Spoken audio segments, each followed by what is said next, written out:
votre solution les conseillers. Allez, musique.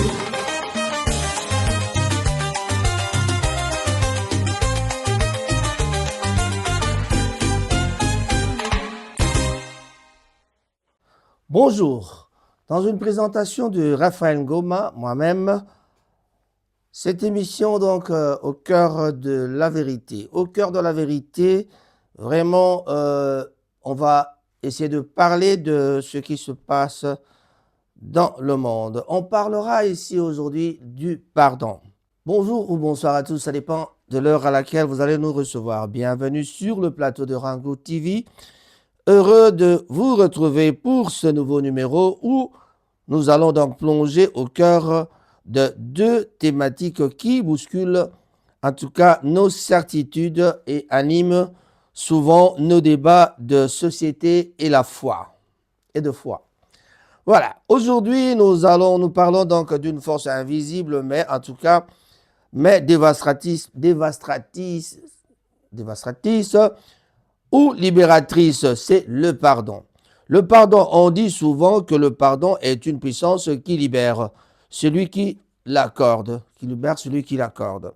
Mais pour que la paix soit totale, faut-il que les deux camps soient au même diapason? En tout cas, ça c'est la question qu'on se pose. Voilà, donc nous on pense que le camp qui, moi je pardonne, mais il faut que l'autre camp, c'est-à-dire celui qui veut se faire pardonner, doit aussi avoir l'idée de venir demander pardon. Mais de quelle façon?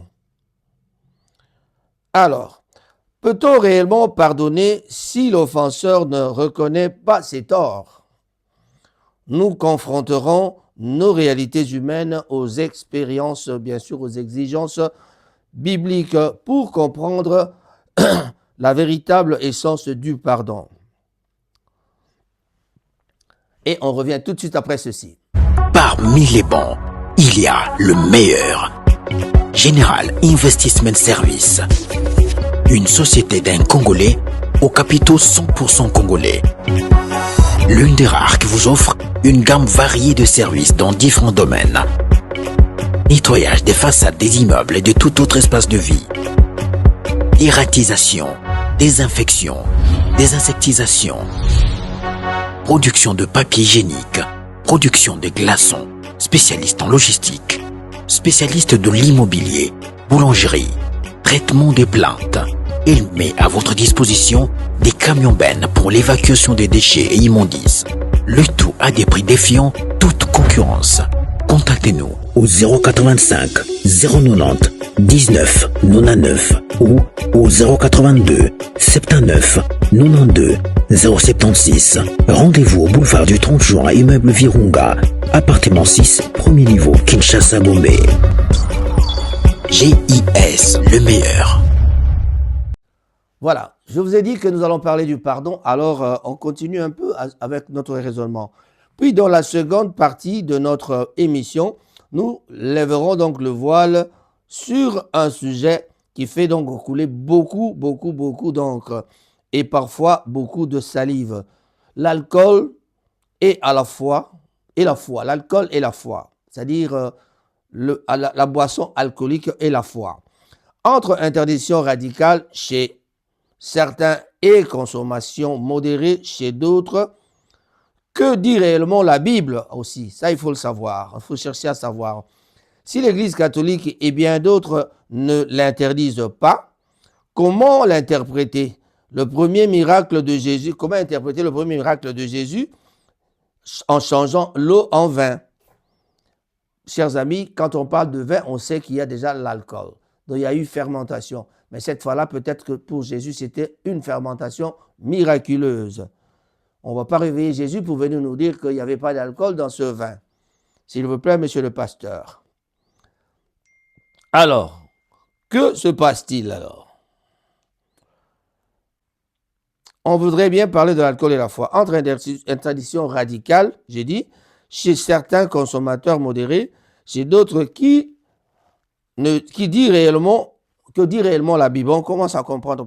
Si l'Église catholique et bien d'autres ne l'interdisent pas, comment l'interpréter? Alors, le premier miracle de Jésus, changeant l'eau en vin, est-ce une question de péché ou de mesure? Restez avec nous, le débat est ouvert et c'est ici que la lumière jaillit. Bienvenue sur Rango TV, en tout cas, chers amis. Nous allons vraiment essayer d'en parler parce que il y a beaucoup de gens qui interprètent mal ce qu'ils lisent dans la Bible. Il y a même les vraies personnes qui devraient nous enseigner ne sont pas du tout correctes. En tout cas, c'est une raison de plus pour que je vous dise dans mon émission, dans l'une de mes émissions précédentes, que on se pose la question de savoir qui normalement devrait être pasteur. Ou alors, est-ce que tous les pasteurs sont vraiment des élus de Dieu? Est-ce qu'ils sont vraiment appelés par Dieu pour devenir pasteurs? Parce que celui qui est appelé, donc, il doit savoir la vérité. Et la vérité, c'est ce qu'il y a dans la Bible. On ne peut pas nous prêcher autre chose que ce qui est marqué dans la Bible. Mais par contre, quand on regarde ce qui se passe dans la vie courante, les pasteurs commencent à prêcher leur raisonnement. Mes amis pasteurs, ne m'en tenez pas rigueur. J'ai fait des recherches pour donner une information et avec vous, on en discutera si vous en avez envie. Développez les points clés pour votre argumentaire. Le pardon, c'est une puissance à double tranchant. La libération unilatérale. Le pardon est d'abord un cadeau que l'on se fait à soi-même.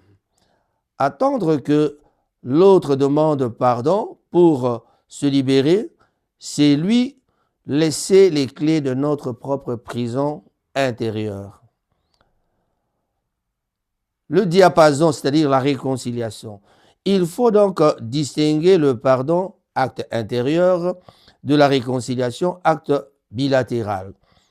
Bon, pour que la relation reprenne, les deux doivent être sur la même longueur d'onde, mais le pardon, lui, peut être accordé seul. Voilà, moi je te pardonne, c'est bon, mais même si on ne se rencontre pas pour en parler, moi je te pardonne déjà. Mais à la fin, je mettrai un commentaire pour vous expliquer ce que moi j'en pense aussi. Alors, le modèle biblique. La Bible prône un pardon radical 70 fois 7 fois. Sur la croix, Jésus pardonne alors que ses bourreaux ne demandent rien. C'est l'amour, agapé, qui précède plutôt la repentance. Le deuxième point, c'est l'alcool. L'alcool dans la Bible, entre célébration et mise en garde. Le vin de Cana. Le premier miracle de Jésus, Jean 2, souligne que le vin est un symbole de joie et de fête dans la culture biblique. Je recommence, mes chers amis, il faut bien écouter. Le premier miracle de Jésus, ce qui est écrit dans plutôt dans Jean 2, souligne que le vin est un symbole de joie et de fête dans la culture biblique. Il n'a pas créé de l'eau, mais un vin d'excellente qualité. On n'explique même pas s'il y avait d'alcool ou pas. Ça, je le dis parce que nous avions eu des discussions avec certains amis ici à Manchester. L'usage médicinal et liturgique.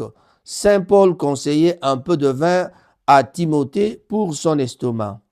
Dans l'Église catholique, le vin est sacré lors de l'Eucharistie, symbolisant le sang du Christ. La condamnation de l'excès, ce n'est pas le produit. Ce que la Bible condamne fermement, ce n'est pas le produit, mais c'est l'ivrognerie. Vous pouvez suivre ça, vous pouvez lire ça dans Éphésiens 5, verset 18. Ne vous enivrez pas du vin, c'est de la débauche. Le péché réside dans la perte de contrôle de soi. Je suis en train de donner ça lentement pour que vous compreniez. Le péché réside dans la perte de contrôle de soi et non dans la substance en elle-même. Donc, vous consommez le vin, ce n'est pas un péché. Mais quand on consomme le vin, on s'enivre, là ça devient un péché, c'est pas bon. Donc le péché, ce n'est pas le fait de boire, mais c'est le fait de s'enivrer. Parce que dans Éphésiens 5, verset 18, c'est bien dit. Même si notre ami Paul avait dit, parlé aux Éphésiens pour leur dire que ne vous enivrez pas du vin, c'est la débauche, mais le péché réside dans la perte de contrôle de soi et non dans la substance en elle-même. Donc, quand vous buvez et que vous perdez le contrôle, c'est à ce moment-là que vous avez perdu le contrôle. Quand vous perdez le contrôle, ça veut dire que vous êtes vraiment pas bien. C'est dans la Bible, c'est interdit. Ce n'est pas vraiment bien ça. Voilà. Alors, si vous souhaitez que je développe davantage les versets bibliques spécifiques pour appuyer ces 2 points lors de votre échange, je peux le faire, mais pas moi, parce que je ne suis pas pasteur ou que je ne suis pas trop religieux. Je suis qu'un simple catholique qui va à l'église de temps en temps et qui suit les enseignements bibliques donnés par les prêtres ou par les pasteurs. Je vais partout. Alors, si vous voulez alors que je fasse cela, en tout cas je peux le faire, mais en tout cas moi, je vais recevoir un pasteur. N'importe quel pasteur qui veut en parler peut venir, on va essayer d'en discuter. Alors,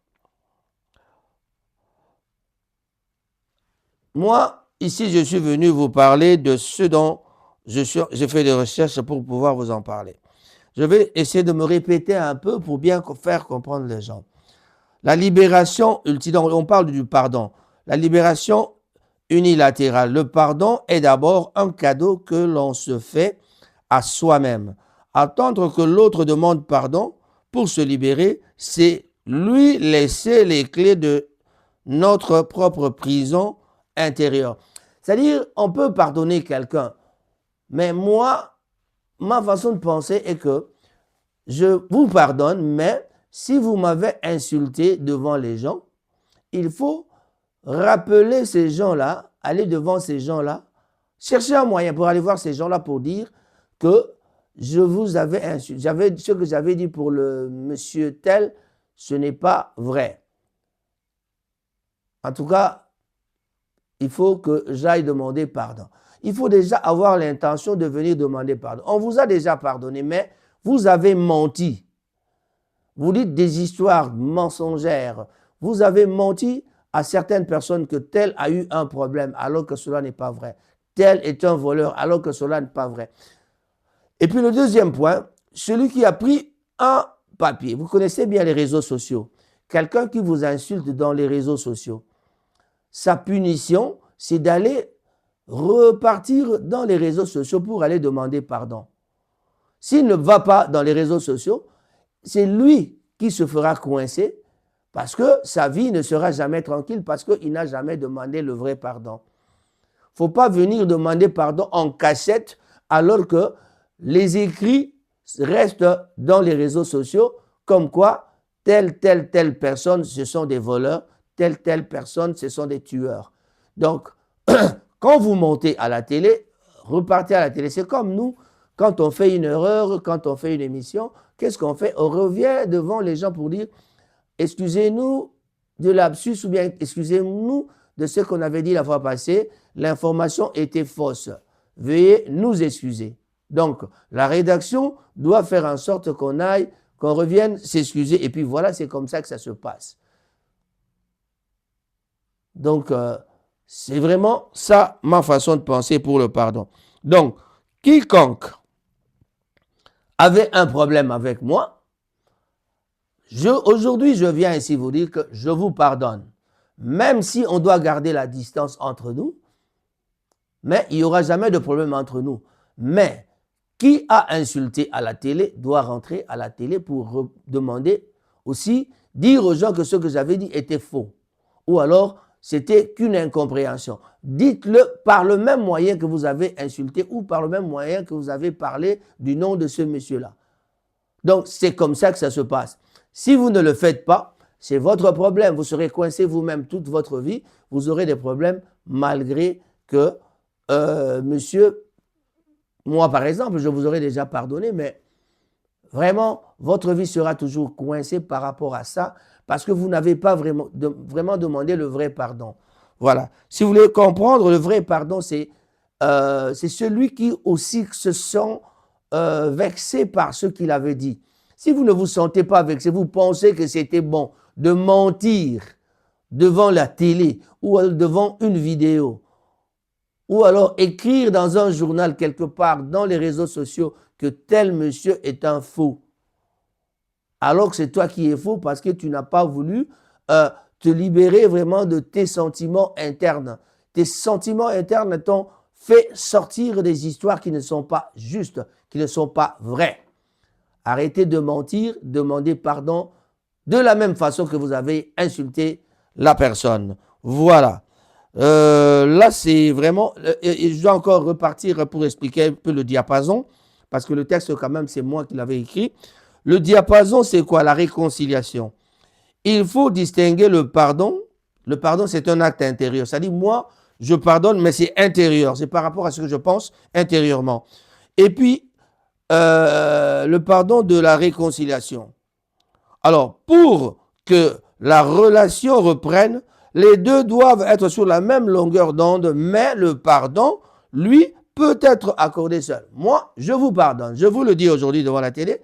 Je vous pardonne parce que j'ai deux personnes à qui je peux pardonner, mais il faut que ces gens-là partent devant, de la même façon que vous avez dit des mensonges, que vous avez insulté quelqu'un, il faut demander pardon de cette façon. Si vous ne voulez pas, c'est votre problème, vous serez coincé toute votre vie. Voilà. Et en ce qui concerne l'alcool, moi j'ai dit devant le pasteur, moi d'ailleurs, les amis pasteurs le savent, quand tu viens chez moi, vous me trouvez en train de boire la Fosta, toujours. Je continue à boire ma Fosta, je te sers ton coca ou alors, je ne sais pas moi, Vitalo, Fanta, tout ce que vous voulez. Mirinda, tout ce que vous voulez, en tout cas, boire, vous pouvez le boire. Par contre, nous avons aussi les prêtres. Quand je vais chez le prêtre, il me sort du vin, il me sort de la bière, on boit. On n'a pas de problème avec ça. Mais du côté des églises de réveil, eux, il y a certains pasteurs qui sont des buveurs de vin. Mais le pasteur, il boit une bouteille de vin, pour lui, ça lui va. On ne va pas citer le nom des gens ici, mais en tout cas, nous connaissons des gens qui sont là et qui boivent du vin, qui sont peut-être pasteurs, qui sont peut-être des religieux, peut-être pas pasteurs, mais en tout cas, c'est des gens qui sont dans le milieu pastoral, des gens qui se mettent devant les gens pour prêcher. Voilà. Donc, on ne va pas commencer à définir ce que c'est qu'un pasteur, mais en tout cas, c'est lui qui conduit le berger, c'est un leader, c'est lui vraiment qui montre le chemin aux gens. Donc, je voulais dire que le vin de Cana, le premier miracle de Jésus, c'était vraiment un miracle que Jésus avait fait. Et il faut qu'on se mette d'accord avec quelque chose. Ça, c'est le premier miracle de Jésus-Christ. S'il faut qu'on considère vraiment ça, si c'est vraiment ça le premier miracle, d'ailleurs, c'est ce qu'on dit que c'est le premier miracle de Jésus. S'il faut qu'on dise que ça, c'est le premier miracle de Jésus, qu'est-ce qui s'est passé? Pourquoi Jésus l'avait fabriqué? Parce qu'il n'y en avait pas assez et les gens avaient encore soif de boire. Mais on ne vous a jamais parlé de la dérive dans cette soirée. On a seulement dit à Jésus, mais pourquoi depuis longtemps vous n'avez pas donné cette vin de bonne qualité? C'est ça le problème. Donc, qu'on comprenne que quand on parle du vin, le vin, il y a toujours l'alcool. Pourquoi l'alcool? Parce qu'il y a fermentation. Quand il y a fermentation, c'est à ce moment-là qu'on peut parler de l'alcool. Et voilà, chers amis, voilà. L'usage médicinal et liturgique. Saint Paul conseillait un peu de vin à Timothée pour son estomac dans l'Église catholique. Le vin est sacré lors de l'Eucharistie, symbolisant donc le sang de Jésus-Christ. Si le vin est un symbole du sang de Jésus-Christ, pourquoi nous interdit de boire du vin? Donc, on ne peut pas interdire. Quiconque veut boire peut boire. Qui ne veut pas boire ne boit pas. Mais gardez-vous dans la tête seulement que la Bible nous dit « ne vous enivrez pas de vin ». Sans toutefois oublier que Saint Paul avait conseillé un peu de vin pour votre estomac. Si vous avez un peu mal à l'estomac, n'hésitez pas de prendre du vin. Chers amis, Vous étiez en train de suivre votre chaîne de tous les temps avec votre présentateur, Raphaël Ngoma. Rango TV, c'est bien notre chaîne. En tout cas, on se retrouve à la prochaine occasion pour pouvoir parler d'autre chose. Ce mercredi prochain, j'aurai une émission spéciale avec le pasteur Willy. Il est revenu de Kinshasa où il a été faire quelque chose. Il viendra nous expliquer sa mission là-bas et on évoquera au moins quelques sujets de controverse avec les chrétiens. Si vous avez des questions à poser au pasteur Willy, Willy Tella, je dis bien Willy Tella, mon grand frère, en tout cas, n'hésitez pas de m'écrire. Mon numéro est bien marqué là-dessus. C'est le 074 59 27 87 47 ou alors c'est le plus 44 79 74 59 27 87 47. Merci. On se retrouve la prochaine fois et je vous dis au revoir. Chérie, toi aussi tu vas envoyer les colis pour Kin? On en parlait depuis. Oui, mais toutes ces compagnies-là, moi j'ai plus confiance. Ils prennent l'argent, les choses restent ici, ou tu n'entends plus parler. Mais t'as entendu parler d'Horizon John? Je viens de voir leur pub sur WhatsApp. C'est pas comme les autres. Encore un nom nouveau? C'est quoi de spécial avec eux? Attends, écoute bien. Eux, dès que tu leur donnes ton colis, ils t'envoient un tracking number. Tu peux suivre le bateau toi-même. Regarde ici. Ils t'envoient les étapes. Londres, Maroc, Abidjan, Pointe-Noire, Matadi. Hein? Vraiment? Et si ça prend du retard comme les autres? Même s'il y a un petit retard, ce n'est jamais plus d'1 mois. Et eux, au moins, ils t'informent. Tu ne restes pas dans le noir comme les autres. Là tu m'as convaincu. On les appelle demain? Pas demain, avant que le conteneur se remplisse. Horizon John. Ponctualité, transparence, efficacité. Suivez vos colis en toute confiance. Réservez maintenant. Stay informed on Ranga TV and get the latest news about the economy, politics, community life and others. Ranga TV only on YouTube and Facebook. Yeah, Rango TV, direct de Manchester, UK, pour le monde entier. La chronique musicale de l'Afrique, ça vient de chez nous. Avec Raphaël Ngoma à la barre, ça brille toujours. Allume ton écran, laisse la magie opérer. Rango TV te montre la vérité des rues de Kinshasa aux collines verdoyantes. Chaque image, chaque son, une histoire vibrante. La culture congolaise en pleine lumière. La musique, les danses, les voix sincères. Des sourires, des rêves et des combats. Avec Rango TV, on n'oublie pas. Rango TV, la voix de notre âme. Du Congo pour le monde, on allume la flamme. Chronique musicale de l'Afrique qui fait vibrer. Avec Rango, on ne peut que danser. Rango TV, notre fierté à jamais. Chaque épisode raconte qui on est. Des souvenirs gravés dans nos cœurs. Rango TV, notre bonheur. Des interviews au reportage, ça défile. Les talents du pays, les voix subtiles. Kofi Olomide, Fali Ipupa, Ferré, Gola, Papa Wemba, Franco, là où la musique s'envole. Le Congo riche en couleurs et en sons. Avec Rango, ça vibre à l'unisson. Les histoires d'hier et les rêves de demain. Rango TV nous tend la main. Rango TV, la voix de notre âme. Du Congo pour le monde, on allume la flamme. Chronique musicale de l'Afrique qui fait vibrer. Avec Rango, on ne peut que danser. Rango TV, notre fierté à jamais. Chaque épisode raconte qui on est. Des souvenirs gravés dans nos cœurs. Rango TV, notre bonheur.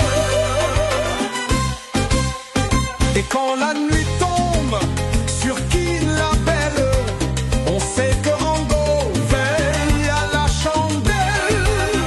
Des histoires vraies, des rêves partagés. Un écho du Congo pour l'éternité.